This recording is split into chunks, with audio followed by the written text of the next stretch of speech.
It is 12:59. Good afternoon from the Superbook.com sports desk. I'm Lucas Panzica. Breaking news in the NFL, initially reported by Ian Rappaport about half an hour ago and now made official by the Carolina Panthers. Carolina has acquired former Browns quarterback Baker Mayfield for a 2024 conditional fifth-round draft pick. Few details on the financials. The Browns will pay Baker Mayfield $10.5 million this season. The Panthers will pay Baker $5 million. That means Baker Mayfield has agreed to trim $3.5 million off of his base salary for 2022. But the former number one overall pick in Carolina, by the way, week one, Browns versus Panthers. A report from John Canzano confirmed by CBS Sports stated yesterday that the Pac-12 and ACC have discussed a loose partnership that could include a championship game in Las Vegas as a way to increase media rights revenue as conference realignment continues to churn. The Atlanta Braves have won 5 of their last 6, going again tonight at home against the St. Louis Cardinals at 6:20. Braves are 2.5 games back of the Mets in the NL East. For all your foundation repair and waterproofing needs, visit USSTN.com. Breaking news at once on your home for the Titans and Vols. This is 104.5 The Zone.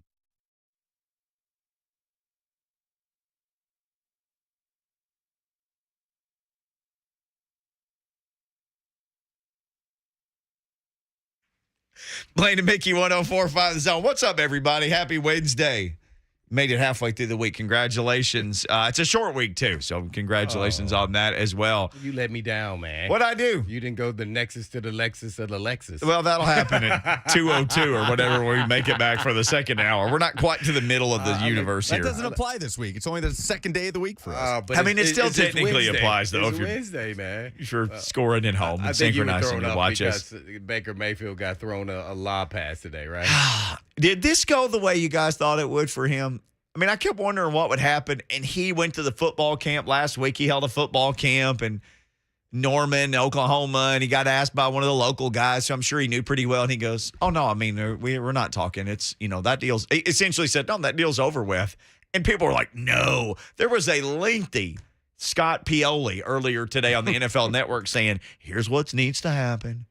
Baker just needs to go to them and realize there's – same thing you've said, Blaine, for weeks now. It's his best chance to win. Go back and quarterback this loaded. I'm disappointed that didn't happen. Go back. I really am. I know Lucas was like, that was never going to happen, but I really wanted that to happen. And actually, I don't even like this trade. I don't. I don't. I think Baker is an average talent quarterback. I know he went number one, and there's a lot of factors going there. But as far as just his talent level as a quarterback, probably his biggest attribute is his toughness. But that's not what I want to say about my quarterback. I want to say he can throw this thing all over the place. Right. Well, I think they have somebody there on the team that's actually a better talent than him. We were looking it up. Sam Darnold, who was 20 at the time, that went number 3. Baker Mayfield was number 1. And I just think he's a better talent. That doesn't mean always you're the better football player. But I think if you get with the right scheme and the right coaching staff, you can go. I think this was a knee-jerk reaction because I think this is their coach final straw here. If they don't win in Carolina this year, they are in trouble. So I don't know if Baker is going to be the answer. Like, maybe waiting out got him to get this deal done, and they're only paying him $5 million of his $10 million. He took a pay cut of $3 million or something like that. Yep. So I want to cheer for Baker Mayfield, but I want him to get it done in the right way in Cleveland because I wanted them to swallow a little bit of and himself too, and humble him a little bit, and he kind of eventually got his way. So I'm interested to see how they play week 1. Of course. But I you know why I say all this? I think Sam Darnold is a good quality quarterback. Nobody would have done well with the Jets. People say, oh, yeah, but if you go just watch what he does with the ball, I know he's a young player still. He's only 25. Yeah. He's been in the league 5 years. He came out when he was 20. Imagine you at 20, you have the talent to play in the NFL, and you're the 3rd pick of the draft. And how much better you are from 20 to 25. And I just think a lot of change in parts, moving parts there. Terrible team. Right. So I wish they would have stuck it out with the man. To me, this tells me they've given up on him and they move forward.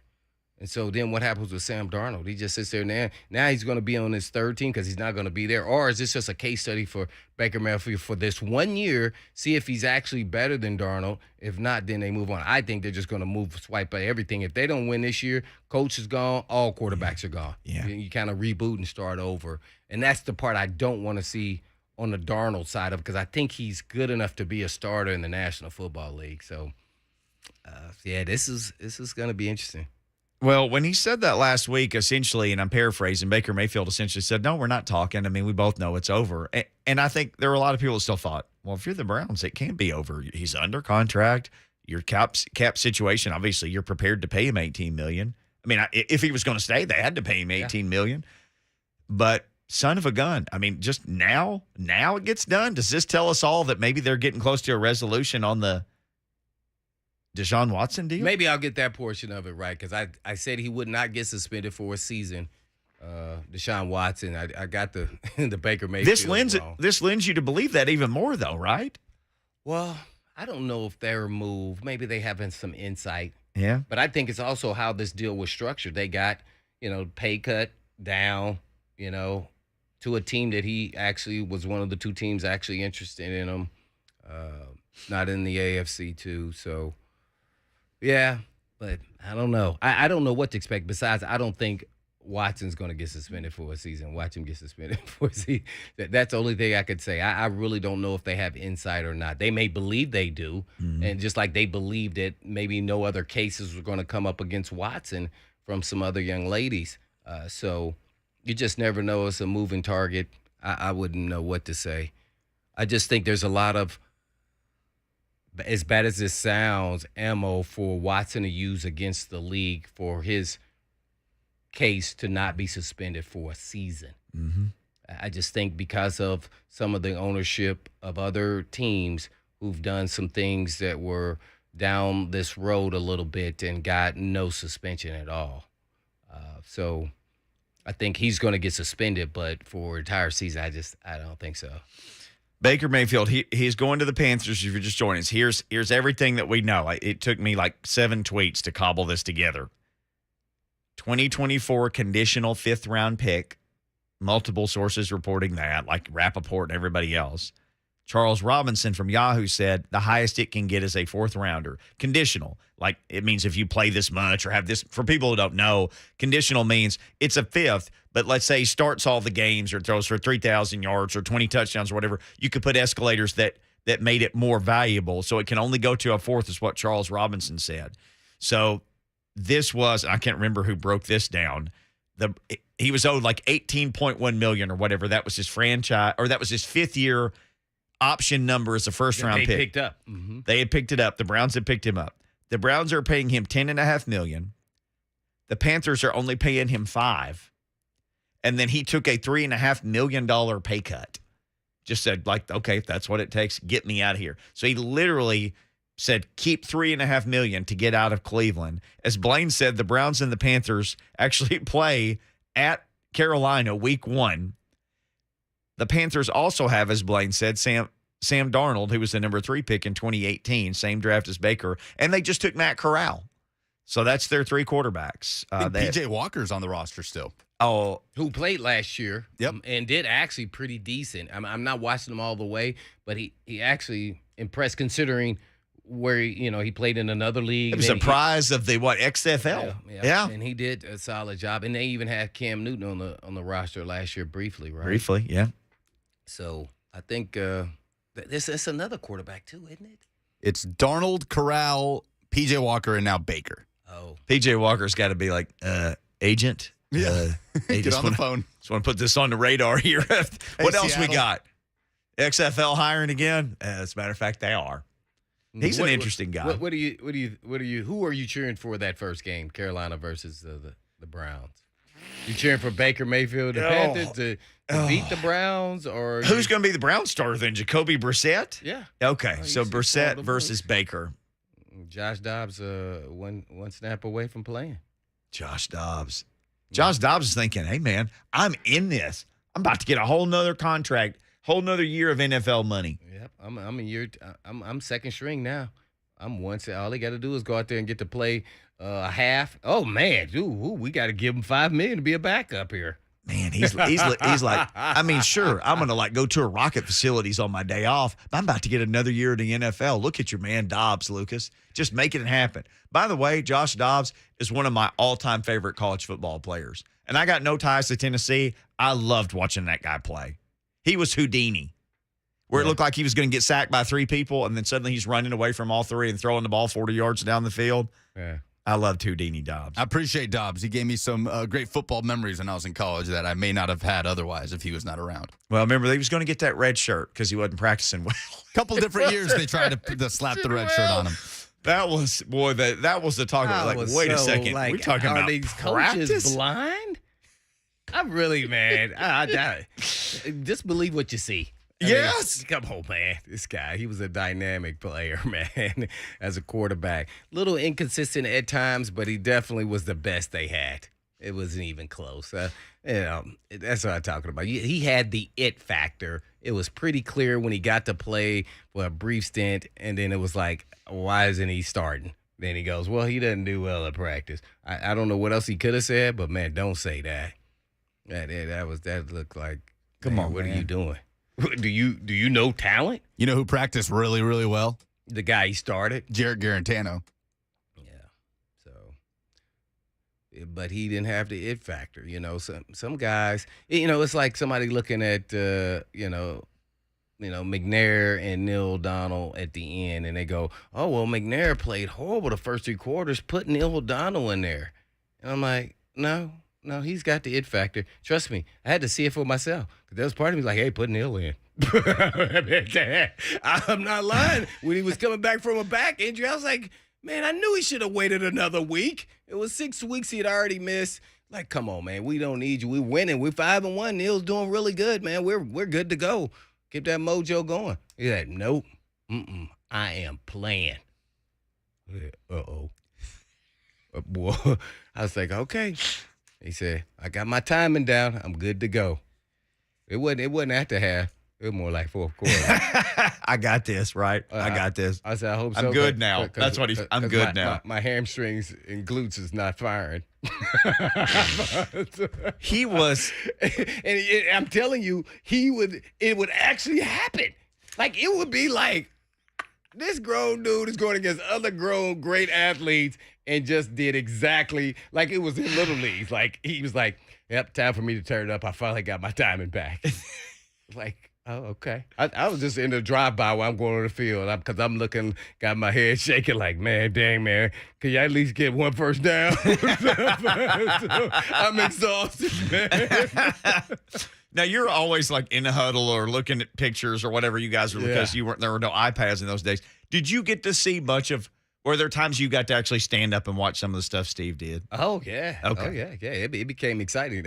Once you become a believer and you see somebody do exactly what they're saying they're going to do, you become like every time you believe it's going to happen. And it almost happened every time. I mean, it was like unbelievable. It really was. And that's the it factor. And that's why everybody wants these big-time quarterbacks because regardless of what's going on in the game, bad game plan, not playing well, defense not doing well, the quarterback can be the difference maker if he has the it factor, regardless of what all is happening around him. Come fourth quarter, he'll get the ball and just say, all right, I got this. And it just becomes a whole different deal. And he could do it with his feet. Yeah. He could do it with his arm. He could break tackles. He was, like he always said, I'm country strong. Yeah. So one person never brought him down, you know. See, so when I talk about Baker Mayfield and Sam Darnold, they haven't shown any of that yet. Nope. That kind of the opposite.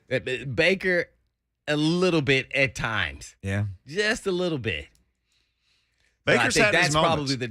That's probably the difference between him and Darnold. But Darnold's still a better talent to me as far as throwing. You know, people get caught up in the numbers, and he went first and third and all that. Well, there's a whole bunch of people, 213 people went ahead of me too. So, I mean, not all safeties, but it's just sometimes talent doesn't always win out. Sometimes talent does if they have the right support and belief in them and structure. So that's tough. Once you get traded once as a quarterback, now you may be going on your second time. It's going to be tough sledding. Just think what happened to what's the kid from UCLA, J.J. Rosen. Like, he's been traded like 3 times. Oh, Josh Rosen. Josh yeah, Rosen. Yeah. Josh Rosen. Yeah. He just keeps drifting around the universe He up was there. a first-round pick. What was he, a top 15 pick? Yeah. Lonzo said, I hope Baker destroys them. If you're a Titans fan, you probably don't want the Browns to win too many games. That's just more AFC winning. You need to root for the Panthers. Oh, right. Yep, because the Browns have got a fantastic roster. Yeah, I think I'm cheering for the Panthers. Yeah, Panthers all the way. Baker. You just told me. Me too. And Baker, just for the whole fact of the trade and how it was all done and everything. But, yeah, this more so for the AFC. Baker's going to be out there on, like, mental steroids in that game. I mean, he's going to be, like, heightened everything. He is going to be so hyped. They're going to have to calm him down all week long. That's going to be a concern for me. Yeah, They have he's to calm him down. Throw some passes. He's going to act like he's throwing to, Lucas Panzikas, who has, 49-inch vertical. Dropping everything that comes my way. We got to drop this segment and go to the next one. All right, we're going to have some fun on the other side. So Jordan Dajani is going to join us in hour number 2. We started the topic yesterday. We got a bunch of answers last night on social media about this. Like, all night long, people answered it. We're going to have some fun. Most underrated Titans. So you don't have to go back to, like, Kenny Burrow of the 70s Oilers. Titans era only. Mm-hmm. The most underrated Titans. So a couple people kind of called in. Offense and defense. Offense and defense. A couple people snuck them in yesterday. Heck, Coach Mack said, I'll go one special teams. Moonshine. So you can go special teamer as well if you got somebody you like. Most underrated Titans. We'll share ours. We would love to hear from you. At Blaine and Mickey on Twitter. We'll read some of those.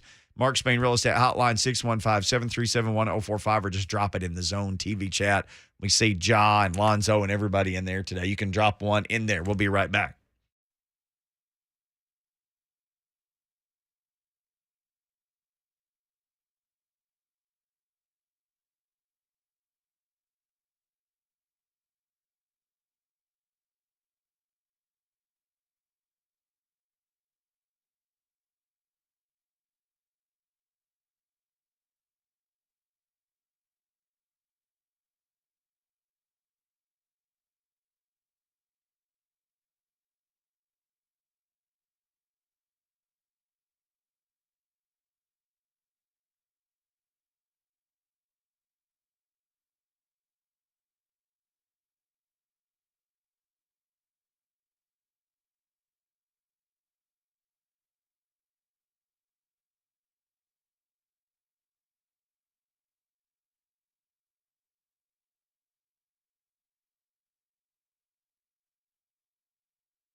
Blaine and Mickey, 104.5 The Zone. We got Brett Batchelor in here with paper. Something going on? We got breaking news? Are you? Oh, he's got. Okay. All right. He's bringing us Panther stats. All right, we'll get into those. Thank you, sir. Brett Batchelor, Johnny on the spot. So here was a question Blaine threw out yesterday. We've been talking about this for a while behind the scenes. You asked Coach Mack, and Coach Mack said, well, you're talking about underrated players. One of them I'd throw at you is Mark Mariani. Mm-hmm. And I said, ooh, that's a good one. So let's hold on to this, and then we'll just unleash it tomorrow. But we put the question out on Blaine and Mickey Twitter. Who are the most underrated offense and defensive players of the Titans era? Mm-hmm. And so Ron Mexico's travel agent weighed in. I love some of your Twitter handles, by the way. He said, Drew Bennett is the third best receiver in Titans history, and on defense, I'll say Tulloch or ATV, he says. Lucas, who is ATV? I'm trying to think. I don't know. ATV. All right, Ron Mexico's travel agent. You can, maybe I just said something. He tricked me into saying something. I don't know, like D's. Roadrunner says DN. DN. DN. Roadrunner says Wesley Woodyard. Yeah, the Woodyard. Yeah, I like that one. But his best years were probably in Denver, right? I don't know, man. His first couple of years here. I always want to say that, but he was pretty he was solid here, man. When they drafted Rashawn Evans, and we interviewed Rashawn Evans like 3 games in, and he said, I'm used to having like 15 tackles a game, and he said, Wesley Woodyard, who's been in this league for 10 years, is running past me to make plays because he knows everything that's going to happen. Mm-hmm. Like at that point, you realize the value of Wood. And if you remember Woods last year, he was like the designated jump off sides guy on those punt formation plays that he didn't even start. Right. So he's just out there like, okay, I'll kill it on special teams. Wood is one of the most. He may could say he had his best year, but I thought he had his best years here. He those first 2 years he was very impactful. I guess the Broncos were better when Woodyard was there than the Titans were when Woodyard were here. I guess that's fair. You lump that together. By the way, Brett Batchelor popped in. Alteron Werner might have been ATV. Alteron Werner. Thank you, sir. Brett Batchelor's just killing it today. Alteron Werner. He was a playmaker. This guy, he was a smart, sharp little cookie. Mm-hmm. Danny weighed in and said Alteron Werner as well. Distinguished gentleman says number 97, Tony Brown on that defensive line with Albert and KVB.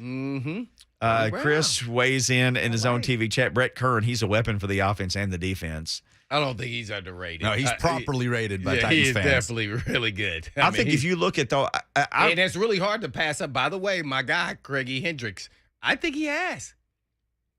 But Craig was doing kickoffs too, though. By the way, doing kickoffs. Alder Grekus wasn't the kickoff guy. Yeah, he was not out there to kick it off, so the punter was kicking off because he had that background. He punted and kicked at Notre Dame. He sure did. But as far as punting, I think he has surpassed Hendricks. I do. I think he holds all the stats, like by a mile now. Kern. Mm-hmm. Kern has been the punter for this team 15 years since 2009. He came in and punted the last 6 games in 2009. The Broncos waived him. Remember, the talk was he was punting so far in the thin air, he was out kicking his coverage. And I guess Jeff Fisher and Floyd Reese were like, well, come on down here in this mayonnaise air, as Coach Mack calls it, and kick it as far as you can kick it. He's 14th. I looked.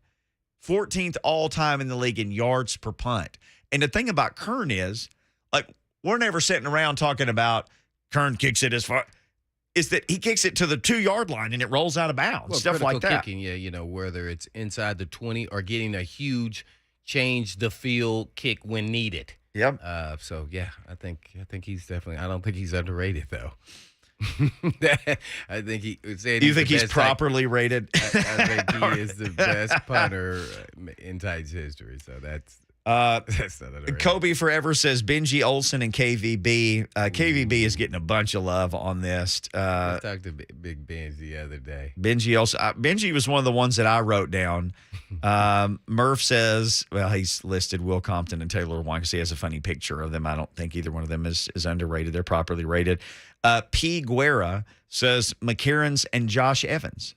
Kieran's had a couple of nice seasons. Yes, Josh Evans, the man you called Black Superman, right? Mm-hmm. Josh Evans. Rest his soul. Yes. Roadrunner says Frank Wycheck and Derek Mason. Jay Trav says they underrated. I think they're both properly rated. These legends. Jay Trav says Samari Roll and David Stewart. Jeff Burrows says Nate Washington and Wesley Woodyard. I think that's a good duo. Yeah, I said Nate Washington. And who did I say my defensive guy? Nate Washington was the first guy you said. Yeah, Nate Washington. I said a Rackbo, which, it could be. Him and like Morgan, before, they start getting a little injured, banged up, they were quality, underrated as far as and how they good switched systems, as you've pointed out several times. They really switched systems on Derek Morgan. Yeah. And it's he went like, from a 4-3 into now an outside linebacker and a 3-4, dropping with a lot of junk in the trunk, man. That'll mix very well. He's a full size. He looks like a 4-3 defensive end, not a 3-4 outside, and he did it. Like, the man stopped eating meat, for goodness sakes, to make it work. Yeah, I like this one too. Chris Hope, I think I mentioned him as well.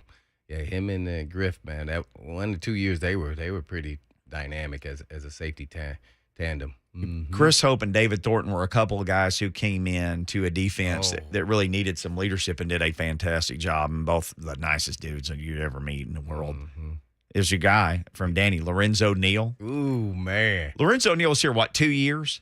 And we talk about him like he was here for 17 years. He's here 2 seasons. His locker room presence, but, man, his play when he hit somebody was Well, you said he would tell people, like, you better tell that guy stop, Blaine. I'm going to get him. Man. And then he got him. Is probably the best. I'm trying to think. There was some couple other ones, but I think he surpassed them best. And I wish there was a way he could get in the Hall of Fame and to do what he did for so long. I remember I was broadcasting. I couldn't believe it. He was with the Ravens. I said, man, how in the heck are you still playing? I think he was going on year 15. I think he played 17, didn't he? Or it might have been 16 or 17, and I couldn't believe it. I had already been retired 5 years. And I just couldn't believe it. And he was like, yeah, man, I'm up here just stealing money, little buddy. How you doing? He said, yeah, I play 10 plays, man, and I just go out there and destroy people. 10 plays on offense. that wasn't kind of the special team. I said, man, you a hoot, man. And his personality was infectious, and he's the best blocking fullback, I'm going to say, in NFL history. Yeah, I would go that far. Because I caught the end of that era where it was the I-back formation. There were some other guys. Sam Gash was pretty good, but I think he surpassed it because of his will and to play so long and to continue to do it. And then to see what he did, I wish I could pull up a clip, man, of what he did to Ray Lewis. Yeah, that there, man, was everybody feared him, but people on teams didn't actually fear him, but the mystique from the fans was Ray Lewis was this big, gigantic human being that just was unstoppable. Lorenzo all week said, hey, man, watch me. Watch me go block Ray Lewis. all week. He called it. He said, watch it. Then he pointed to the sideline. Did y'all see that? I was like, this dude is crazy.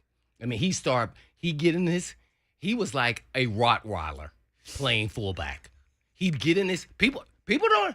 I've listened to this dude on our side and on the other side. He got in his stance and said, hey, man, just watch me. He said, but make sure you keep your ears open. I said, what the heck are you talking about? Watch me and keep your ears open. He gets in his stance. His butt is almost touching the ground like a Rottweiler. Mm-hmm. He said, why? He starts barking during the play. Why the quarterback's calling up? Roo, roo, roo. I'm like, this fool is crazy, man. And then he said, when I raise my butt up, that means I'm about to go hunt. I said, uh-oh, you done lost your marbles. And that was... I said, man, what the heck are you taking? Remember, that's when I tried this little coffee. Yeah. He poured some crap in there. It was black coffee. I never do that again. He scared the living crap out of me. My heart rate felt like it was jumping out my chest. Yeah, he was a different cat, man. He was the funnest guy to be around, but he backed up everything he ever said. Everything, man. That's hard to do. He played 16 years. The first year with New Orleans, he only played 2 games. He was a running back. Yeah, he was a running. I played against him in college. So he was at Fresno State. He played 2 games for New Orleans, and then he played. I played him when he was in New Orleans. That's when he was a tailback. He ran through us too, man. Then he became a fullback. Then he played 15. He kept eating. He played 15 more years after that. And in 15 years after the first year when he played 2 games, he missed 3 games. Over the next 15 years, he played till he was 38 years old. And all 3 of those games he missed when he was 37 for the Chargers. He played in 16 games in every other season. Yeah, and he hit everything that moved, as you've pointed out. Yeah, his durability was incredible. Saints, Jets, Tampa Bay, Tennessee, Cincinnati, and then the Chargers for probably the longest of anybody. Then he played one last season for Baltimore at 38. But look at the teams and the running backs that he Warwick Dunn, Curtis Martin, Yep, Eddie George, Corey Dillon, LaDainian Tomlinson, and LaDainian Tomlinson. He'll never admit to me, but I got him in the corner, and he just laughed. So I knew that meant LaDainian Tomlinson was the best one. Now he won't give me 2 and 3 of all those great running backs that he blocked for, but he said, and LaDainian Thomas, man, he said he was doing stuff. I was just like, oh my. He said, I was having trouble, like, after I blocked, I was turning around looking to see, I wanted to see what was happening, what he was doing. He said his first 2 or 3 years or so, he said he was, wow. He was unbelievable. Yeah, he was on a whole nother plane. Yeah, you named a bunch of Hall of Famers or near Hall of Famers, even like Warwick Dunn. He was maybe the best little running back maybe who ever played of little people, because I think he's got some records of consecutive 1,000 yards rushing, even with his small stature. That was a big deal coming out of Florida State. But yeah, I think he rushed for 1,000 yards consecutively more than anybody. Well, and the other guy he literally was on the same team with Warwick Dunn and Mike Allstott, who was a fullback. Yeah. And he was the fullback for the fullback even. Well, he was a fullback to a one-man wrecking crew, one running back. But yeah. Warwick Dunn ran for 10,961 yards. Yeah, man. And he is listed as 5'9", 180, and he wasn't either one of those things, was he? Special. Nah, he was special, man. That was when Lorenzo was a fullback for Tampa Bay. Yeah, I wasn't that dumb to run right into Lorenzo. I watched him on film. I said, hey, man, I got to set this guy up. I got to do multiple things to even approach this cat. 4-time Pro Bowler, 2-time All-Pro, the All-2000s team for the Hall of Fame, talking about Lorenzo Neal. So an underrated Titan, even though Titans fans loved him 2 years. All right, Lucas Panzika, your underrated offensive and defensive Titans. Lendale White. Did you see Lendale White? I was going to say Lendale White. Oh, and I think that's because he sort of falls under the shadow of all the great running backs that have come through this franchise. Good one. But Lendale White, when he was partnered with Chris Johnson, they were so fun to watch. On defense, though, what about Carl Klug?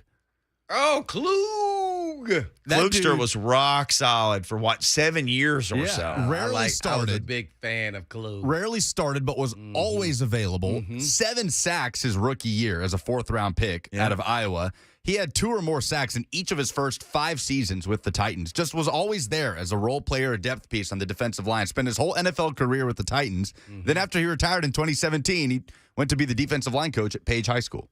Wow. And I think he, had 21 and a half sacks or something in his career? I'm looking at it. He had 21 and a half sacks. Yeah. There you go. Did he tear his Achilles like the second to last year he was? I think that's kind of really curtail his. Well, he played in according to Pro Football Reference, he played in 14 or more games every single season of his career. Oh. So maybe that wasn't. Well, he had 7 years, had a fantastic. You play 7 years in the NFL, you had I don't care if nobody knows your name, you had a fantastic career if you played 7 years. Survived. Yeah. Oh gosh, survival. All right. Great names to come up with, man. Wow. Offense and defense. Look, Garrett Blunt. They had him for a hot minute. I was so mad they cut him, man.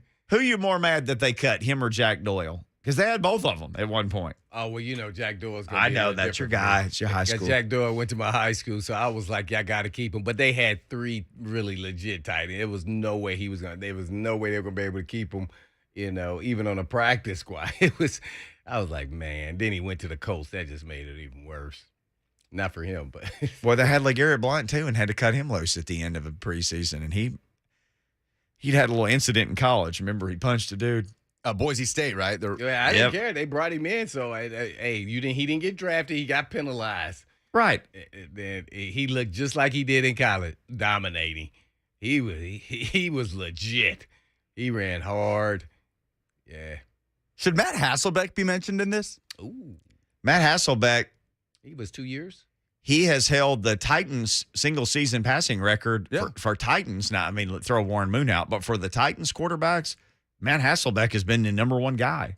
He has the record for in a season. Season passing records, right? I don't think single season yardage. I thought Tannehill broke it in I did 2020, too. but I'll double check. Yeah, I thought he did. But if he did, then literally 2020 it lasted that long.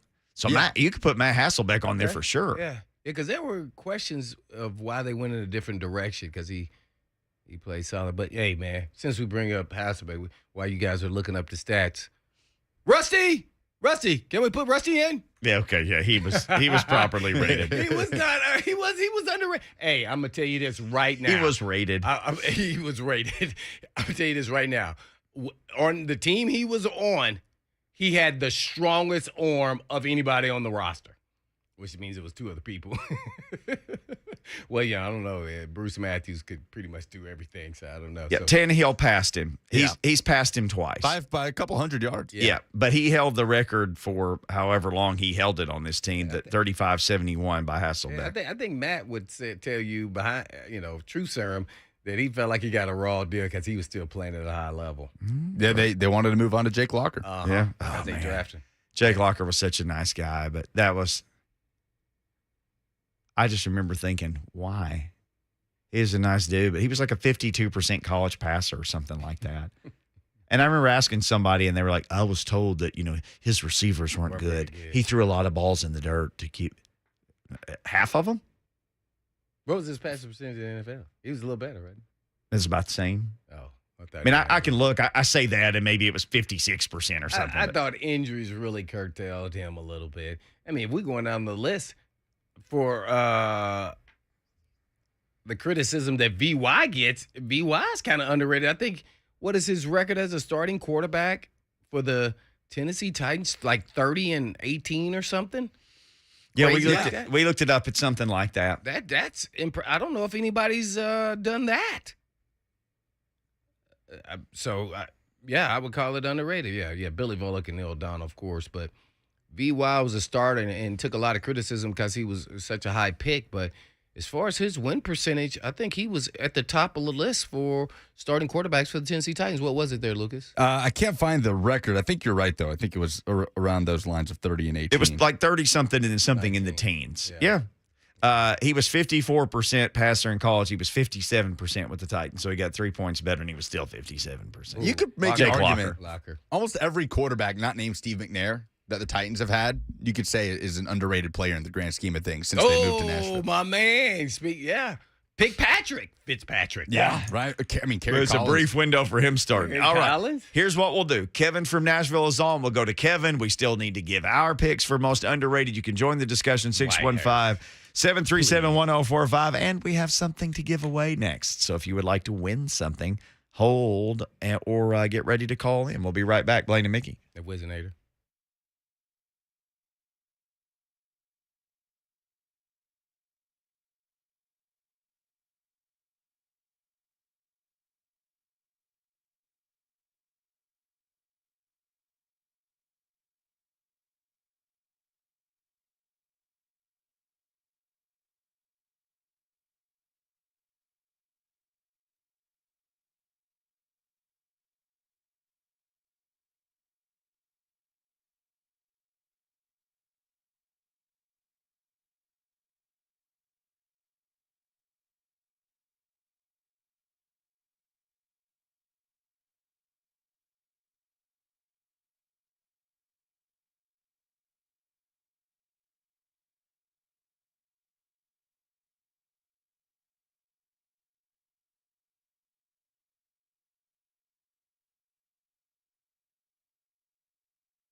Blaine and Mickey 104.5 The Zone. Speak of the devil, Lindale is on TV right now. That's him. Talking to Colin Cowherd. Lindale, he's got full dreads now. FS1. What's he talking about? USC? Yeah, USC, UCLA, going to the Big Ten in 2024. Lindale, he and Vince Young, in the same draft class, right? I remember somebody writing an article talking about all the Super Bowls those two were going to win. Tennessee Titans, still waiting. They played against each other in that national championship. Yeah. Is that the greatest college football game of all time? Ooh. Best Big Ten SEC matchup of all time. Come on, man. Look at you. I'm sorry. The greatest one that wasn't for the same stakes was Boise State That was SEC. playing Oklahoma. Yeah. Best in the Fiesta Bowl. That was best SEC Pac-12 matchup ever. Thank you, Lucas. Okay, thank you, Lucas. How about this? Race fans, don't miss the hottest short track racing weekend event of the summer. Saturday, July 9th. Ooh, that's coming up. Nashville Fairgrounds Speedway. 2 great races, twice the fun. Rackley Roofing presents a Superstar Saturday night featuring Hall of Fame inductees Tony Stewart, Bobby Labonte, Matt Kenseth, and 4-time Indy 500 champion Helio Castroneves. And we got your chance. Wow, what a lineup. We got your chance to win tickets. So be caller 5 now for a chance to win these rascals. 615-737-1045 or 615-737-9986. The late model Masters of the Pros 150 race starts at 5. The Camping World SRX race at 7 p.m. General admission. Tickets only $35. You can reserve your tickets online now at NashvilleFairgrounds.racing. Is that right? NashvilleFairgrounds.racing. All right. Let's take some of these phone calls. People still weighing in with a lot of the all-time underrated Titans. We still have ours to share as well. Chris Brown had a couple of nice seasons. He did. I mean, with that upright running style, it worked. Yeah, he ran 29. Eric Dickerson. I know, and he ran like it. Well, he ran similar style. He did not run. Nobody ran like Dickerson but Dickerson. Let's start with. Trying to mock it. Kevin in that. Well, I mean, come on. Let's start with Kevin in Nashville, who will lead us off on the Mark Spain Real Estate Hotline. What's up, Kevin? Yeah, hey guys. So this is kind of a blast from the past, Blaine. You were on the radio with Clay like 10 years ago or something. Yes. And I called in and I talked about how this is referring to LeGarrette Blount. The only reason why he got suspended for like 8 games that year. But the whole reason he caught so much blowback was because he actually his punch was too successful. Like he knocked the guy out. He knocked the guy out. If you remember that same era, right. Brittany Griner crow-hopped that girl from Tennessee. And she got a couple games because she didn't knock her out. And so I feel like that could have been a reason why the Titans should have kept him. Tough. I mean, delivers blows. Of course, he's hardcore, and he ended up winning Super Bowls. So, anyway, do you remember that call, Blaine? You probably don't. Take a million calls. Probably not, yeah. Yeah. But anyways, well, fun to reminisce. Y'all have a good man. Appreciate you calling in, though, yeah. Appreciate you calling. Appreciate you listening. He wound up rushing for 6,306 yards. He won 3 Super Bowls. With the Eagles and the Pats? Yeah, Eagles and the Patriots. He had 1,000 yards rushing as a rookie. That's when I was really getting perturbed. I was like, we let that guy go. Yeah. He was still hungry then. And then everywhere he went after that, he was kind of the rotational guy. But every time he got the majority of the carries, he performed. He had another 1,000-yard season as a 30-year-old with New England. Yeah. But, yeah, he put together a nice little career. He definitely proved that he should have been a first, second-round guy. No doubt about that. But the punch kind of destroyed him. Everybody was watching that game, too. Was that like a... And remember, the guy taunted him. It was one of those games that was on, ESPN on a Thursday night or something. It was a lot of scuffles in that game. It's just his was the one he got all the attention. It was Boise State, right, that they were playing, I think. Mm-hmm. And the guy kind of taunted him, and he just ran and punched him in the face, right, Oregon, Lucas? Boise State, yep. I think it was a season opener, one of those week 1 games. Right. On a Thursday night or something. The whole world was watching. But was it... It was after the game, wasn't it? Yes. That's what I remember. Yeah, it's come on, man. You waited all the way I'm going to get that sucker. He got him. He landed it. And you know what? That was I want a guy who can control his emotions, but that didn't bother me. I don't want somebody who goes and punches somebody. I want somebody with self-control. But at the same time, as a pro team, Okay, just don't punch anybody and we're good. Yeah. But it was college. They're trying to make a statement. Can't be Boy, doing they that made in a statement college. about him. Boy, they It did. cost him millions. Yeah, it did. I mean, it cost him millions. Eric Ooh. in Ooh, Columbia. I like some of these guys on the chat. Up man. next. What's up, Eric? I was going to go with Bo Scaife for offense. Bo Scaife a Scaife. good one, man. Ooh, Bo Scaife and Craig Stevens. That was another Craig one. Stevens, another good one. Yeah. Yeah, that was Who you got on defense?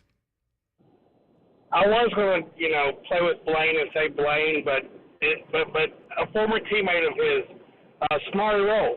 Samari Rowe. Well, I think Samari was a great player. To me, he's still. I don't think anybody surpassed him yet. He might have been underrated nationally, Yeah, I would say so. but Titans fans, if you just said, okay, who's the number one cornerback of all time for the Tennessee Titans? I would think anybody who knows Titans history would say, okay, then it's Samari Rowe. Then we'll start the discussion, right? Yeah. Is that fair? I would say that. Some other guys coming close, but I just don't think they passed him. Somebody who's underrated or who played with us as well, a cornerback, Dyson's brother. Oh, Andre Dyson? Andre Dyson. He was pretty solid. He started. It's like 5-year starter. Yeah. Only duo of brothers to score a touchdown in the same game in NFL history. And they did it for the Dropping same bombs. team. Yep. Yeah. I talked about Dyson was on Inside Zone last week. That's out now. We talked about that special moment for their family. Yeah, no doubt, man. That's big time. Yeah. I mean, Jason Jones, Justin Gage. 12 gauge. 12 gauge, he would have these games, and you'd think, man, this guy, because he could look like the part and everything. And Vince Young would throw a ball 75 yards in the air and put it right between his hands, and he'd go doing, doing, doing, and just go flying off into the distance. I know. And then he looked like he was going to be a number one receiver at times. Right. It's like, oh. Because he could run. He was like physically, he looked the part, but it was just always one thing that would just kind of keep him from crossing the threshold to like. Oh, damn. Yeah. Yeah, but we could say to McCourty, quality back, Oh, Jason. Yeah. Jason Babin. But, hey, this is a blast from the past. Colin McCarthy, was that his name? He went to the U, Linebacker. Yeah, I don't think he ever reached his talent because of his injuries. He was a good player, though. Yeah, he was. He was solid. Man, y'all are just bringing them now. Let's get. Man, that brings back tons of memories right there, man. Yeah, it's fun to say all the names again. Michael Orr. How many years was he here? 1 or 2? 1 or 2. Jason in Nashville next. Most underrated Titans offense and defense. That's what we're talking about today. What's up, Jason? Okay, so I didn't have an offense for you, but I do got a defense. And then I have one additional, Cortland Finnegan. I think he had a fight. He was great at his job, but he also had a feistiness to him that I think other teams didn't really want to deal with. Yeah, I would agree. If that makes sense. Yes, it I does. think he got heated. And then also, can we put Mike Keith in the conversation? Because I've been a Titans fan since the Titans came to Nashville, and he's had to sit through some rough games. But he's always great at his job. I enjoy listening to him. Oh, heck. The memories of the Titans are with Mike's voice over the highlights. Yeah, I don't know. I don't feel like he's not underrated because he's on ESPN almost. I hear his voice on there all the time. So Yeah. I think he's pretty talented. He's as we all properly know. rated. People recognize the VOD now. Yeah, the Devod is up there high on the list. He is properly rated as he should be. Colin Finnegan, underrated. Okay. Samford legend. Okay, let me Yes. ask you this. We've had this discussion before, and again, if you're just joining us, we'll pick it up. Even in the first section, we got some NFL news we'll share, but we'll also pick this up, having the discussion, most underrated Titans offense and defense. People are throwing in special teamers as well. You and me haven't even shared ours yet, which we will start the next hour. But Cortland Finnegan, is he arguably the number, if you had starting all-time Titans, could it be Samari and Cortland? Ooh, that would be a good one. It's hard to go against. I know you got D-Walk, your Yeah. guy. The nickel guy has to be D-Mitch, though, Donald Mitchell. He's that guy. Yeah, The nickel guy has to be D-Mitch. Yeah, I don't think anybody's passed him.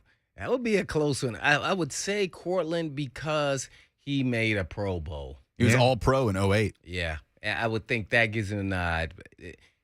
Yeah. He was the first. D-Walk was better than advertised. People They sleep on D-Walk. Underrated. Man, this dude. Hey, he might have been. Yeah, I would even give him. He might straight line speed. he might have been, and when I say might have been, that means he was the fastest straight line player on the defense. Ooh. Hey, what'd you say, track guy, LSU? Yeah, he was on the track team at LSU, and people in LSU would tell you that if he was serious about track, he could have been Olympic level. Yeah, then at that time, that was when LSU's track was just dominating. Oh, gosh. So it was Olympic his level. straight line speed. Now, if you had to, go left or right, that was a different story. But straight line speed, D-Wall could run with the best of them. Ooh, he and Chris Sanders, that would have been a good race. That would have been. Now, ultimately, the fastest Titan of all time, I like to put that could be another question if they want to. We could add it to it. It's got to be between Sanders, and I'm only talking about the 40, and CJ 2K. And, man, I just talked to Chris Sanders today, and I saw a highlight of him in college running the relay, the 4x1, going around the final curve, and they give it to him. And this other guy from Illinois is leading by a nice little stride, like 10 yards. He hawks the guy in the Big Ten championship. And he says, CJ cannot get me. I said, here's what I'm going to say. CJ 2K is the fastest of the 40. I give Chris Sanders the 100. Okay. That's fair. They both get a win there. Boy, that's a lot of speed for one team to have, though. Both of those guys. Chris was on a whole nother. He has no idea how much a guy like me said, I think I need to take a step back. But I'm going to talk smack to him so make him think that I'm coming. That try to play the mind trick. Because there's no way if I got in a foot race that I was going to win that. He went from 0 to 100 to as fast as anybody, where he would go out and turn around and they'd throw in the screen, and then he'd go 60 yards and no one would touch him. And he would be standing dead still when he caught the ball. Yeah. And then he would just turn and run between the safeties. I mean, matter of fact, he should be on this list. Underrated. Yeah. But I see he was Oiler Titan. See, that's why. Yeah. Mm-hmm. Chris Sanders. I would say I haven't seen anybody yet as fast as him and CJ2K. Yeah. Henry for his size, of course. Yeah. Underrated. Pac-Man Jones. Okay. Well, I guess what are they referring to? Stop that in Blaine voice. Pac-Man is the GOAT. Stop that, Pac-Man. What were we talking about? Like as far as best returner? Oh, I don't know. I think he's just saying stop the discussion because Pac-Man is his guy. I don't think Pac-Man was underrated. Pac-Man was a special player, and it proved out over his career as an NFL player. Yeah. He played longer than anybody in that draft class. Cornerback, which is into his 30s. Yeah, in a league that doesn't want you to be successful at cornerback. And then he was still returning kicks like no other. He was. He looked like a bobblehead. He just calmed himself down off the field. But Pac-Man was the real deal when he got on that field. Now we can talk all you want to about off the field. On that field, he was all about that business. He was, boss. All right, hour number 2 coming up. Luca tells us we got to go. We'll come back. Stay on the phone if you're on. If you want to get on, 615-737-1045.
It is 2:02. Good afternoon from the Superbook.com Sports Desk. I'm Lucas Panzica. Former Browns quarterback Baker Mayfield is now a Carolina Panther. It was initially reported by Ian Rappaport and Tom Pelissero of NFL Network that the Panthers will acquire Baker Mayfield for a 2024 conditional fifth-round draft pick. As far as the financials go, Baker was set to receive over $18 million in base salary in 2022. The Browns will pay $10.5 million of it.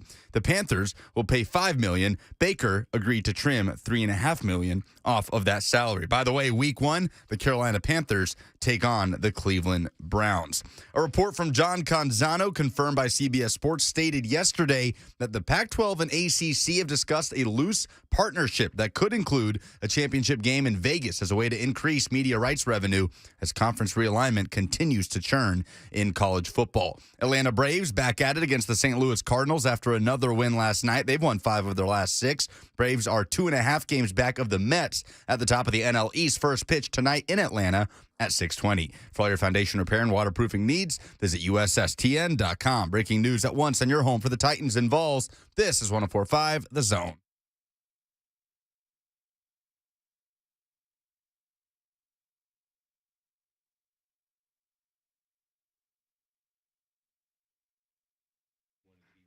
Blaine and Mickey, 104.5 The Zone. So we're having a discussion today on the show. Most underrated offense, defense, and you can even throw in special teams if you want to. Titans, obviously the biggest story in the NFL today. If you're just getting in the car, or maybe you've been living under a rock recently, or there's just some things you don't know about that are going on NFL-wise. Baker Mayfield traded to the Panthers for a 2024 conditional fifth-round pick, reported by Yahoo Sports, that could get up to a fourth-rounder based on, the incentives and things that he would hit. The Browns are going to pay him $10.5 to go away. Panthers are paying him $5 million to be their quarterback, and he took a $3.5 million pay cut to make it happen. And his delicious irony always seems to happen in the NFL, Blaine. The Browns at the Panthers, week 1. You know the NFL is just laughing at like, we knew that was going to happen. How can they get that so right? The Browns at the Panthers, like the ultimate, just a game in the NFL now becomes that. The hype machine doesn't even have to exist. It's already there. It was going to be the worst game of the week 1 slate. It was going to be Sam Darnold against Jacoby Brissett. I looked through the slate. There is not a worse game than Sam Darnold and Jacoby Brissett. Now it's one of the most entertaining.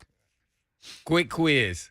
Jacoby Brissett went to Florida and what other school? It was NC State, right? Oh, he looked. You would listen. I swear I didn't look. No. I didn't have time to look. Both of y'all looked. Man, Blaine was like, Jacoby, because we're talking about Jacoby Brissett. Blaine's like, yeah, he went to Florida. I'm like, he did? Yeah. He played 2 years at Florida. Pre-NC State. Behind right? John Brantley. Yes. What's that guy doing now? That's the guy that replaced Tebow, I'm pretty sure. Brantley and Associates. You can get a life insurance policy from him. He works for Gino Toretta. There's been some great calls on some of these players. I'm going to read a couple of these guys on chat because I forgot. Yes, Travis Henry was legit. He's a great football player. He's great at other things. He definitely did. I was about to say he definitely wasn't running the darkness, but he did some things in the darkness. He enjoyed life off the field. And Kendall Wright, we got some receivers, Damian Williams and Rashard Matthews. Yes, was all. And Rashard Matthews, things got crossways with him in the end, and he wanted out, and they let him out. Rashard Matthews was a good football player. He was the leading receiver at the time, I think. And his career dropped after that. It sure did. Well, he pretty much bamboozled his career with he that did. move there, man. He said to his career, stop that. Yeah, he bamboozled himself. I think he regrets that decision. Was this the Jets in 18 and then Saints practice squad in 19? That was it. And he really didn't do much with the Jets the next year, or when he went to the Jets, as far as I remember. And 5 games, went on IR after that. Okay, and he was productive here, like a big part of what they did. I would say he was genuinely the number 1/2. Yeah. Oh, gosh, yes. Receiver. Kendall Wright, he had some productive seasons. Kendall Wright had been the trivia question before A.J. Brown, who was the last receiver for the Titans to have a 1,000-yard season, because Delaney had, but not a receiver. What? He went from Kendall Wright to A.J. Brown. It was that long. Lucas can check my math, but I swear that's right. Because I remember Matthews missed some games, and he would have got it. I think he got 890 or something, 900 or something. And Corey Davis didn't get 1,000. Well, he almost did at the end. He had 850 yards with 4 games left or whatever and didn't make it. That was hard to look at. Oh, I'm sure. What do you think he was thinking? It's hard to look at. No, he said, you costing me money. Well, I mean, he got his money ultimately. Yeah. Let's take some more of these phone calls. We'll get to ours as well. Fun topic. Jordan Dajani is going to join us in a few minutes. Let's get to let's go to Landon in Nashville as we talk underrated Titans today. What you got, Landon? Landon. You there, Landon? Have you landed? Nope. All right, I'll put him on Your will hold. was broke. Let's get AJ in Nashville. I think he wants to keep the Pac-Man discussion going. What's up, AJ? What's going on? Are we not connected? Lucas, did you break the phones? Because it's dead. I think this topic might have broke the phone. Let's try. Oh, my. Let's go Vols Deep to Vols Deep on here on the Mark Spain Real Estate Hotline. Maybe it'll work for him. You there, Vols? Hey, you know what they say? Third time's the charm. It's your boy, Balls Dude. Let's talk Nate Washington as an underrated Titans player. Yes, sir. That's the first name that Blaine Yeah, said. that's my guy. I think he's underrated, man. And first thing comes to mind with Nate Washington is that one-handed catch he had over the top of the guy in the middle of the field on the post route. Who was running into him. That was fun. I mean, things that make me jump up in a game and then just laugh the whole way like, dang, that was unbelievable. Nate Washington's definitely on the list. Good call. And he could run and jump. He made it look effortless. He wasn't the biggest guy, but he could post people up like that. I think he's underrated because I don't think there was a lot of expectation. That was kind of under the radar signing.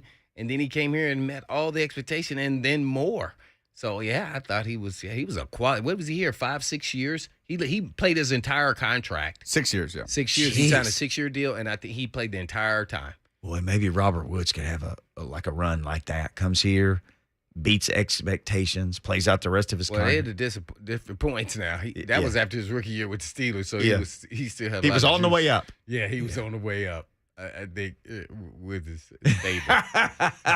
John L says Carlos Hall. I loved watching Carlos Hall play. Passer. Yeah. His brother played basketball at Arkansas State. Where's the music?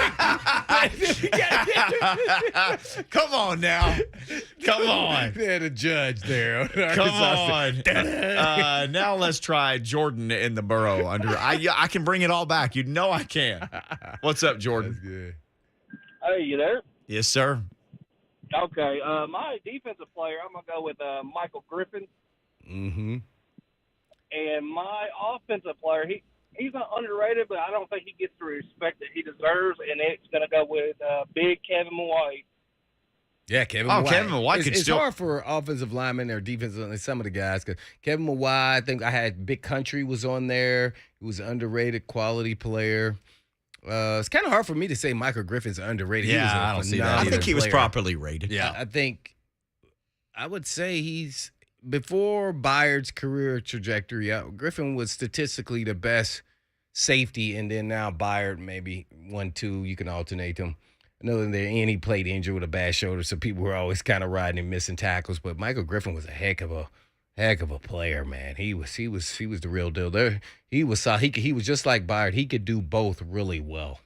If you had like Michael Griffith's body, his like what God gave to him, would we be visiting you in Canton right now? Yeah, that's the first thing I would have said. My name would have said Blaine Hitman Bishop HOFer.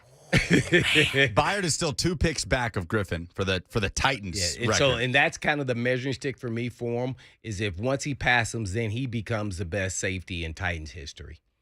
Yeah, Byard will be. You are in a bunch of HOFs, though. I came and watched you get put in the Tennessee HOF. Yeah, Michael Griffin definitely is a bad mamma jamma. Yeah. Well, he was. Yeah, if I had his and I would have played longer too. If I had his. Michael Griffin was people forget that they had him at corner initially. I'm trying to educate you, Lucas. They had him at corner. They did. Whether you like that idea or not, I didn't too much like that idea, but he was just that gifted. And it was kind of like, and I talk about a guy that I played with is Brian Dawkins, who I said could have played corner, but he was just like Michael Griffin. He was kind of that, he could play corner, and he could have. But his aggressive nature was, I think, just letting him roam and doing his deal was better off to let him be at the safety spot. And they needed a corner, so they was trying to, okay, well, let's see if he can do it. He's better than all the other ones we have here as talent-wise, so let's check him out. So I could see why you do that. But at safety, he was special. Let's try to get one more phone call, and then we'll have Jordan Dajani. We can come back to this for the final segment today. Landon in Nashville. Let's try him again on the Mark Spain Real Estate That great Hotline. players. Yes, underrated. Yeah, Pac-Man was a great player. What you got, Landon? It's just not meant to be, Landon. Maybe you I'm blaming Lucas now. Or the phones. I'm going to blame man, Lucas. you threw your hands up. Oh, that was the answer. Let's try AJ. Maybe this is AJ Brown. Let's try AJ before we. What's up, AJ? AJ. No, Something's Lucas. wrong with the line because we're not hearing anything. Yeah, we got balls to the wall. All right, why don't we do this? We're going to have Lucas take the phone, throw it against the wall as hard as he can. That's the way I fix the phone. Or like plug it and unplug it. That's how I fix the printer. So we'll do that. We'll come back. Jordan Dajani's going to join us. Keep them coming in the Zone TV chat. We'll take more phone calls after Jordan. Most underrated offensive, defensive Titans. But NFL headlines next. And we got a doozy with quarterbacks with Baker. We'll talk about that with Jordan next.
Blaine and Mickey, 104.5 The Zone. Lots of great discussion today. Most underrated Titans as we bring in Jordan Dajani, our buddy from CBS Sports. He may have a comment about that. See, he's a local guy. I'm sure he's got an underrated Titan. So Offense and defense. Offense and defense. We've gotten votes for Mark Mariani on special teams. Brett Kern's got a mention, although Lucas says Brett Kern he thinks is properly rated among the GOATs of all GOATs. But what say you, Jordan Dajani, and welcome into the show, buddy. Yo, what's going on, my friends? Yeah, you guys are having a very interesting discussion on underrated Titans. A few names came to my mind. Offensive guard Zach Tiller. I think I was watching YouTube videos of him fight Albert Hainsworth in training camp recently, which is pretty cool. Another guy I really liked. He didn't have his best playing days with the Titans, but remember defensive tackle Randy Starks out of Maryland. Yeah. He went to the Dolphins. He went to Miami, and I think he was like a two-time Pro Bowler. So I think he had his best ball away from Tennessee. I really liked Kyle Vanden Bosch. Justin McCarron's wide receiver is probably my offensive one. You guys have been talking probably about Steven Tulloch, Chris Hope, David Thornton was another one that was very underrated in my mind. So, yeah, thanks for sending me back to good memories, back with the old Titans players we used to watch when we were kids. Yeah, Roger, the long-suffering fan, adds right now in the Zone TV chat, said Peter Sermon. That was another guy who was a solid player for a long time for this team. Solid player. Goodness. I mean, people have been crushing this exercise today. Jordan Dajani, our guest. So I had questions about Baker Mayfield, but I guess we got answers today, didn't we? Panthers got him a starter for $5 million. Yeah, this is a pretty big deal, and thankfully, I was telling Lucas over the phone that we finally have something to talk about. It's been kind of a slow couple of days in the NFL, but yeah, this is a pretty big move, obviously, and I think there's a lot we can really discuss when it comes to this acquisition. It's surprising to see that the Browns are still going to have to pay $10 million or $10.5 million of his $18.85 million guaranteed. That's a big win for Carolina. Carolina, of course, only giving up a day 3 pick, a conditional day 3 pick. Is a big win as well. But here's the thing, I don't know how much excitement this whole acquisition is going to spurn among the Panthers fan base. I mean, when you take a step back and examine what this franchise has been doing with their quarterbacks over the past 3 years or so, I think they gave up something like a second-round pick, third-round pick, 2 fourth-round picks, a fifth-round pick, and a sixth-round pick for their current quarterback room with Sam Darnold, Baker Mayfield, and Matt Corral. Sam Darnold is on the books for another $18.85 million, I believe, for this year. What's going to happen with him? I think a lot of people are going to hypothesize that Baker starts week 1 against his former team in the Browns. But a lot of people are going to wonder what happens with Sam Darnold. And there's another, small portion of people that were excited for the rookie Matt Corral as well. So obviously this is going to be something that prohibits him from seeing the field sooner rather than later. So I think this is a move that helps the Panthers get better immediately, but is it enough to get them back into the win column? Is it enough to save Matt Rule's job? We're going to figure that out soon. Lots to figure out. Jordan Dajani, our guest, at Jordan Dajani on Twitter, CBS Sports. You can read all of his work there. Jordan, this move with Baker going to Carolina, do you think this is the last shot that the head coach has to maybe resurrect the Panthers, or if not, he is out? Because they've made multiple moves here, and I just think it's a little desperate move here, Baker, because you just don't know he's a good quarterback, but is he the quarterback to get you over the hump? I think he's with the right pieces around him, he can. I just don't know if this is going to get him where they think is going to take him. I'm interested in your thoughts on is the coach on the hot seat? Right, exactly. And, I agree with you. I think if you had to figure out which coach was on the hottest of seats entering the 2022 season, you would probably say the Carolina Panthers and Matt Rule. I don't know if this is enough to save his job, but yes, I would agree with you in the sense of, desperate might be an overstatement, but I think it's a move that wouldn't have come to fruition if Matt Rule was not on the hot seat. I guess I would phrase it that way. A lot of people around the league for months now have viewed Matt Rule as a dead man walking, and I don't know if Baker Mayfield can do enough to save his job. I think we have to allow for that potential possibility, and of course, Carolina really revamped their offensive line, which was a huge issue last year. Christian McCaffrey's coming back. They have some talented wide receivers, and okay defense with a lot of young pieces as well. So, we've seen some good things from Baker Mayfield, but of course he struggled last year. He was fighting through multiple injuries. The drama between Odell Beckham Jr. and Baker Mayfield's lack of accuracy was well documented. It really comes down to, is this the guy that's going to, quote unquote, save the Panthers franchise? And the other thing we probably should discuss is, what does the future hold for Baker Mayfield? I mean, there's only 1 year left on his contract where the Browns are paying him the majority of his money. What are the Panthers thinking about the future with Baker Mayfield? Are they going to let him play out this year and then make a decision, or are they going to jump the gun, much like they did with Sam Darnold and his fifth-year option last offseason? Well, I'm going to ask you this question. It may sound weird to a lot. I haven't watched a lot of them, but what I have seen of Sam Darnold, I kind of like his skill set, and he's still a young player. He's only 25 years old. Do you think there's a possibility watching him, run first and second team that they actually see that Sam Darnold, talent-wise, is a better player, but they still go with Baker Mayfield because of the trade? That's a good question, and I'm going to say I really do think that the Panthers brass, including Matt Rule, thought they could bring Sam Darnold in and turn him into somewhat of a Ryan Tannehill type, right? Get him away from Adam Gase and try to really develop this young quarterback where he can be a legitimate starter. Last year, that mission, that journey certainly did not get off on the right foot, and it's hard for anybody to guess that Sam Darnold has legitimate QB1 mentality and skill set moving forward.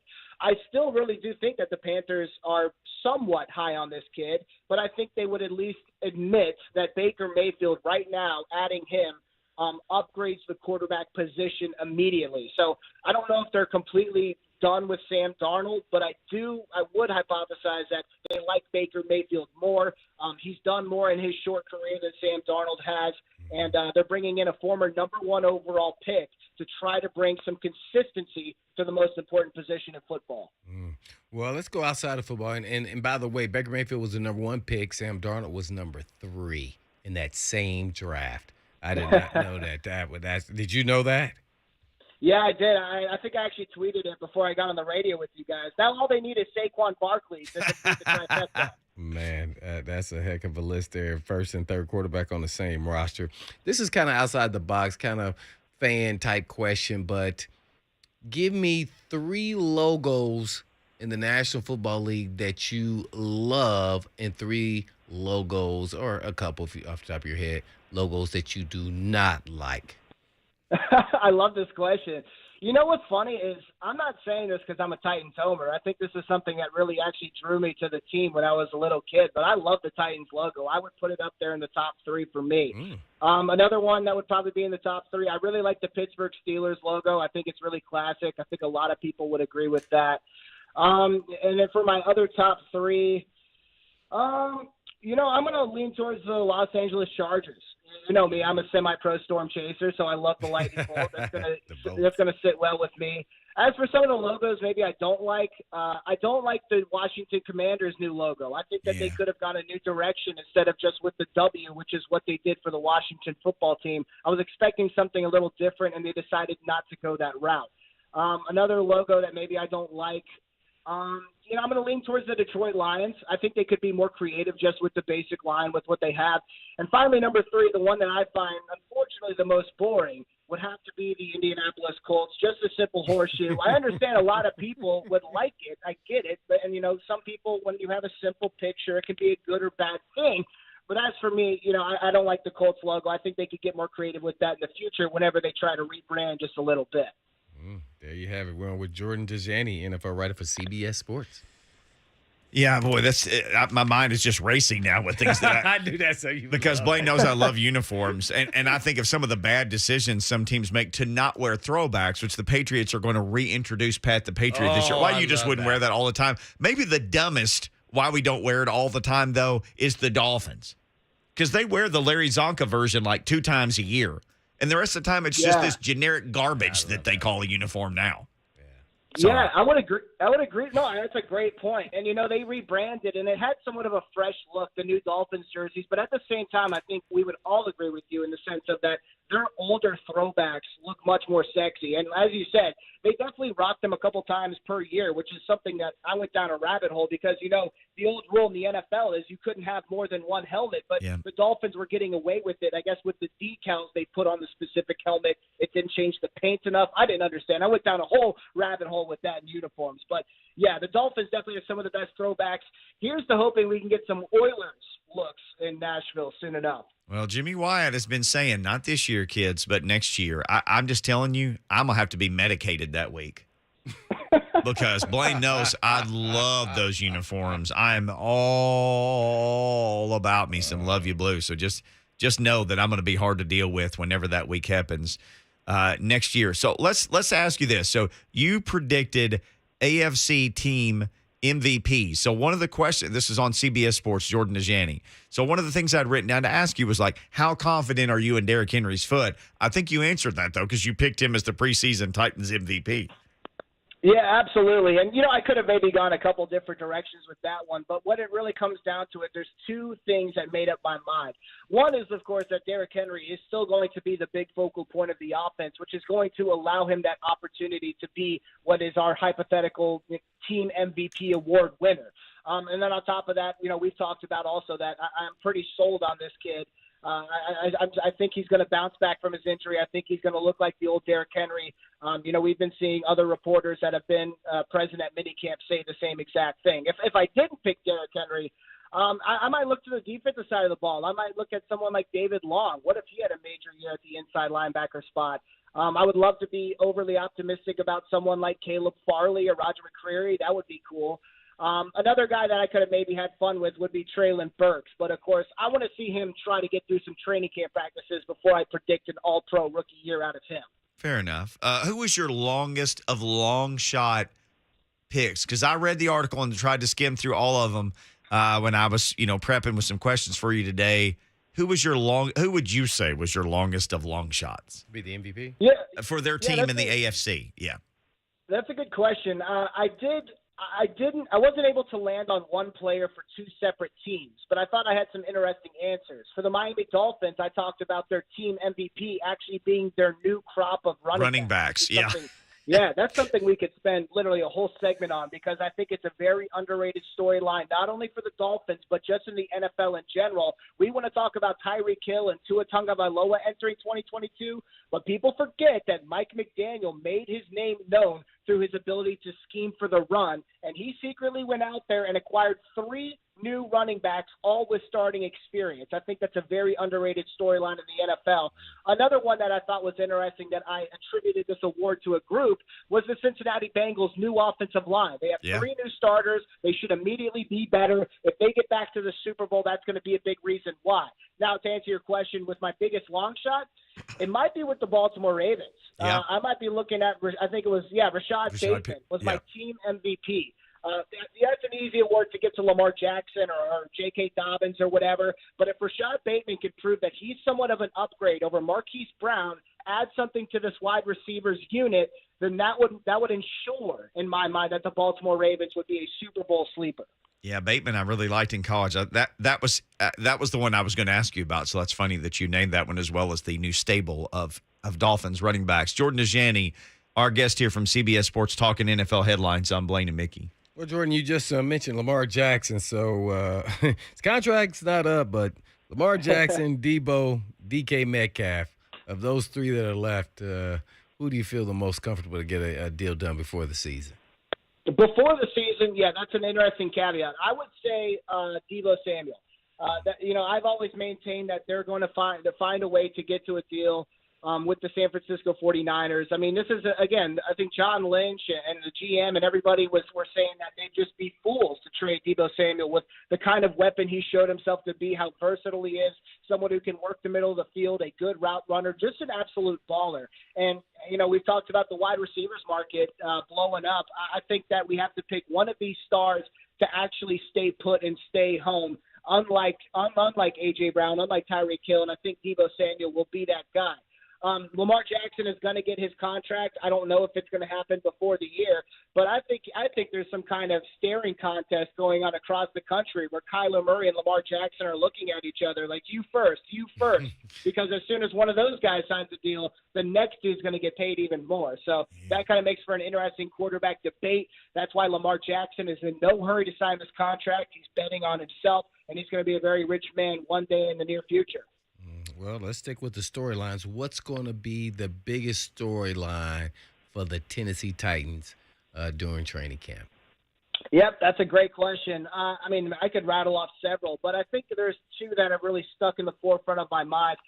We've already talked about Traylon Burks. That could be a storyline that's easily satisfied if he can go and hit the training camp field and be somebody who doesn't have to sit out a couple of drills and show that he's working through his asthma.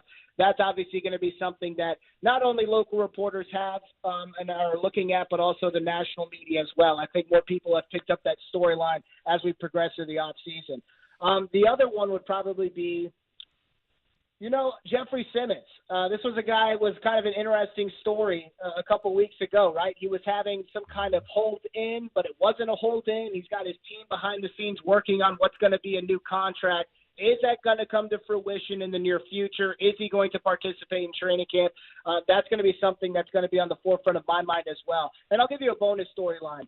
Keep an eye on the cornerback room. I'm looking at the defensive backs entering training camp, and I want to see what kind of rotation we're working with. How does Caleb Farley look? How does Roger McCreary look? I want to see the rotation that's going on there. I want to see strong, consistent play from the cornerbacks because that's really a true position group I have my eye on as we enter the 2022 season for Tennessee. Bold prediction. How many games will Deshaun Watson get suspended for? Yeah, that's a good question, and I'm sure it's something that we're all wondering right now. The number that's really kind of stuck out in my mind, just for whatever reason, it might be a gut reaction, but I'm leaning towards something like 12 games. We have the NFL arguing for an indefinite suspension. We have the NFLPA arguing for no suspension. In my mind, I think Judge Sue L. Robinson is going to land somewhere in the middle. I think 12 games would be something that would satisfy the NFL. And again, this is all guesswork. I think the NFL would be okay with 12 games. I'm sure the NFLPA would appeal a 12-game suspension. But as I told you guys last time on the phone, I really do think that it's going to be less than a full year, but it's going to be pretty close. Deshaun Watson's going to miss some games. Real quick for me, are the Seahawks and Blazers for sale theoretically by Jody Allen, or I don't understand what they're doing there. Have you heard any mention of that? So, yeah, the first thing I heard about this was, a day or two ago? There were some kind of rumblings about the Seahawks maybe going up for sale. I didn't look into that because there was nothing concrete for really me to grasp at. But Allen, of course, came out with a statement, I believe it was yesterday, talking about the teams that she owns, saying that they're not going to be for sale at this moment in time, but at some point further down the line, which was kind of an odd statement. I really don't know what was going on behind the scenes there. Make me an offer I can't refuse, yeah. Yeah, exactly. That could be another way to look at it. So, pretty interesting story, but at the same time, I don't think that they're necessarily up for sale. I'm more inclined to believe her, but she did mention that sometime in the future they're going to be up for sale. So we'll see what that means. Jordan Dajani, NFL writer for CBS Sports. Yes, sir. On the way out, AFC MVP picks for each team. What else can people look for at CBSSports.com that you got coming down the pipeline? Yeah, I'm going to be creating my own under-25 team for the offensive side of the ball around the NFL. Some of the young talent that has, taken over the league by storm over the past couple of years. We're going to be doing some fun things like that. As I've mentioned, it's still list season, so top linebackers, top coaches, top duos, top all position groups over at CBSSports.com. You're never going to be bored over there when you're looking for NFL coverage. Bring me all of the lists. I love lists and stats. I love all that. Also, we have to praise you as a show. Unbelievable betting season you had on XFL football. We tip our cap to you, sir. USFL, sorry. USFL. Yes. Yeah, I appreciate that. Thank you so much to everybody, all 5 people who read my column every week, and we made some money. Really appreciate you guys. Jordan, thank you, man. Have a good evening, and we'll talk to you next week. All right, thanks, guys. Yes, sir. All right, when we come back, Blaine and I have not given our picks for most underrated Titans offensive defense. Neither has Eric or Jeremiah. They are still holding. We will go straight to you guys when we come back on the Marks Main Real Estate Hotline. You want to squeeze in a call, 615-737-1045.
Blaine and Mickey 1045 The Zone. Some great responses as we've talked about underrated Titans. Jordan on Twitter said, Skip Hicks for like 3 games.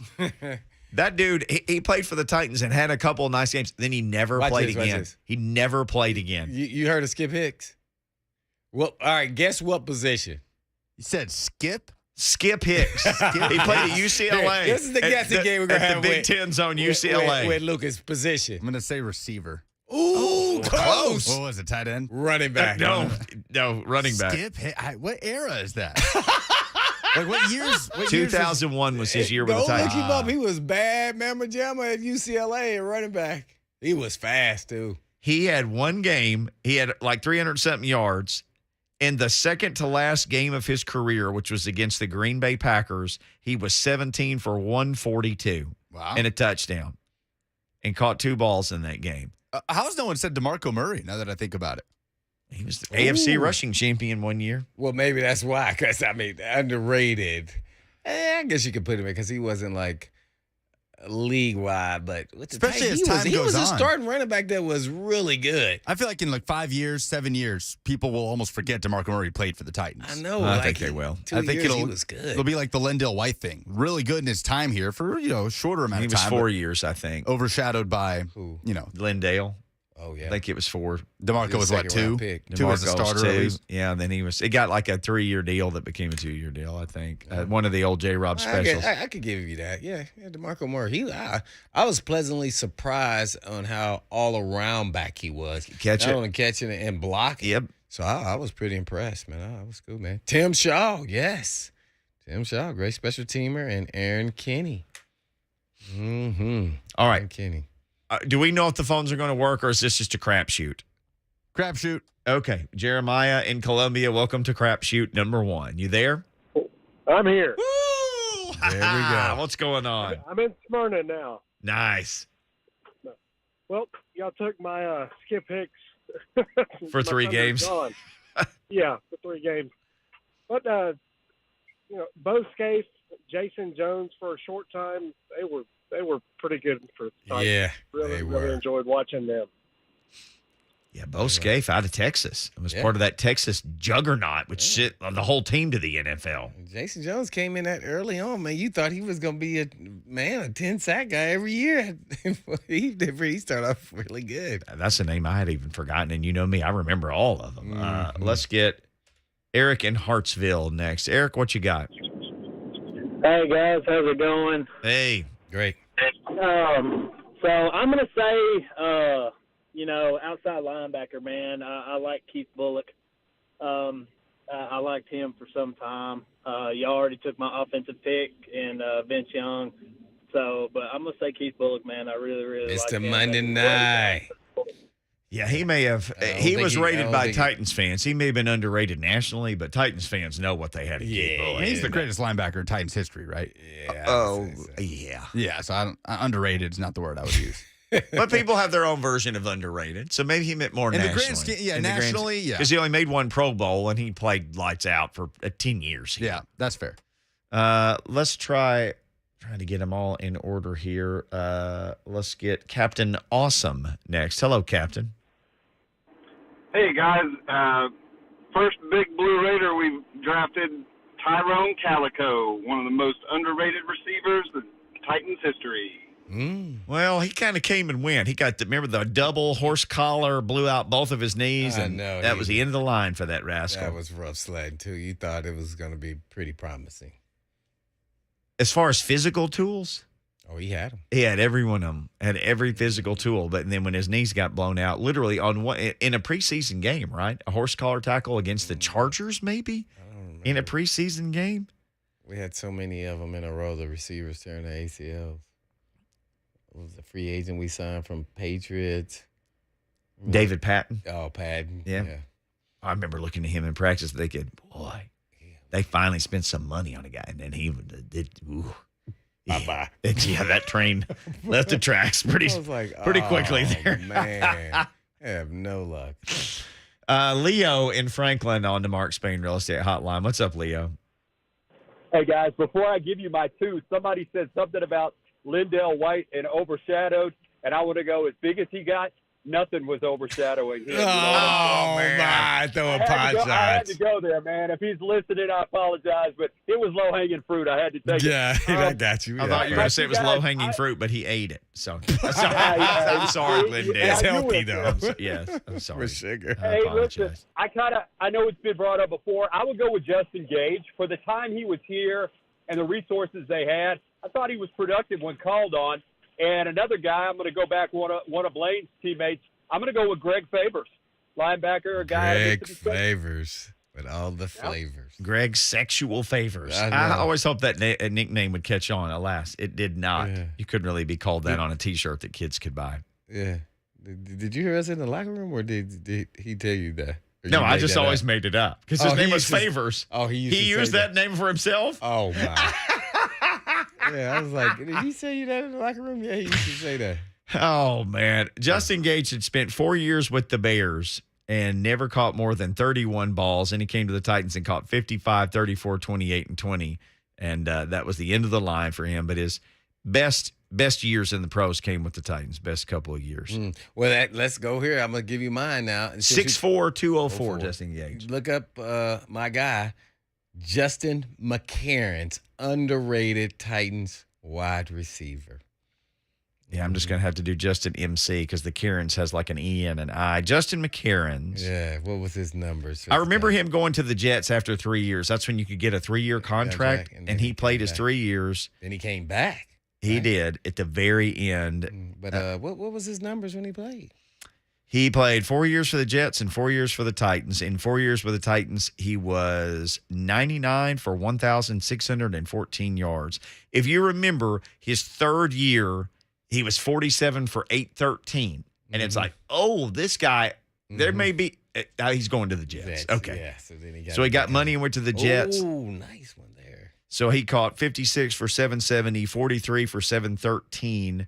23 for 347. Then he got down to 19 catches his first year with the Jets. Then he came back and played a final year in Tennessee and had 30 for 412. So he bookended his career here. Yeah, I thought he was underrated. Yeah, Ben Troop. Someone mentioned Titan Travis. Kyle Van Bosch has definitely been mentioned. I'm going to go on defense. It's kind of a draw, but I'm going to go Kenny Holmes. Ooh, Kenny Holmes. Out of the U. Him and Josh Evans were really underrated guys on our defense that people weren't paying attention to, but they were super talented and very gifted. Didn't get the credit they deserve as good as they really were. Yeah, those guys are pretty good. All right. I put down two on offense. I put down David Stewart and Benji Olson. Benji Olson was a 5th-round pick in 98 who played 10 years for the Titans and was a starter for 9 of the 10 years at right guard as a 5th-round pick. Big Benji. David Stewart was a 4th-round pick in 05 who played right tackle who started every game he ever played for 8 years for this team. Like, that would be if Nicholas Petit-Frere started the first game and then started for the next 8 years as a 3rd-round pick. Think how overjoyed people would be. That dude did it as a 4th-round pick. Yeah, they did a good job because before him was Runyon, who was, I think, somewhat like was he 3rd-round pick? I just talked to somebody Runyon mentioned him earlier. Now that I don't remember. Yeah, he was that first go around. We had the same age. I talked to Runyon too just a couple of days ago. He's working for the NFL office. He's over all the penalty review. He's the head honcho. Like, he's not doing the dirty work, but he reviews them after they review them, as well as uniform violations, shoe violations. Oh boy, which has become a big deal with pants being short and everybody wearing something written on their shoes or on their T-shirt underneath, or even after in the press conference. So, yeah. All right, we got 2 more calls. We got about 20 seconds for each before Lucas is going to start playing the music. Caller 43. I don't know where this is going to go, 43. What have you got for us? Hey, Mickey Ryan. By far, without question, the most underrated player of all time is Joseph Nedney. LeBron learned everything he knows about flopping from watching Joe Nedney in the playoffs. He single-handedly stole you a game. And honorable mention is Nate Washington. He learned his craft from Hines Edward Ward Jr. Yeah, I wonder if Blaine ever got caught across the middle not looking by 86. Yeah. Oh, he got caller 43 dropping the knowledge there. He's a big Steelers guy. Yeah, I know you got once by Hines. I know that you got once by him. You told me that. Oh, is that what he asked? Yeah, he said, did Hines Ward ever get you? Oh, yeah, he got me. He's one of the rare few that got me. It took everything in my soul to not get a penalty and go whack him upside his head. Illegal hit me on the other side of the field. I'm just like chilling, throttling down. The guy's falling down. And he just cheap shot me and just hit me on the side and just knocked me down. I was so mad. I wanted to get up and just whop him. Would have been a 3-game suspension now. He didn't do it, though. He held it together for the team. I'm saying what Hines did would have been a 3-game suspension now. All right, let's get Jason. I speared him in his ribs and then jumped up, act like it was an accident, though. Jason in Manchester will finish this up today. Underrated Titans. Jason, who you got? Thanks for the call. Hey, be honest, this is an underrated. I'm going to give you the most overrated. It's Algie Crumpler. We should have left that trash on the side of the road. Oh, man. Come on. We end on a negative call after all that. No, Nate Washington. All right, you can keep hitting us with those in the Zone TV chat. 3HL can just get inundated with those, or hit us on Twitter anytime at Blaine and Mickey. But it's time for us to go because it is time for 3HL next. In the meantime. In between time. Tighten up! And peace!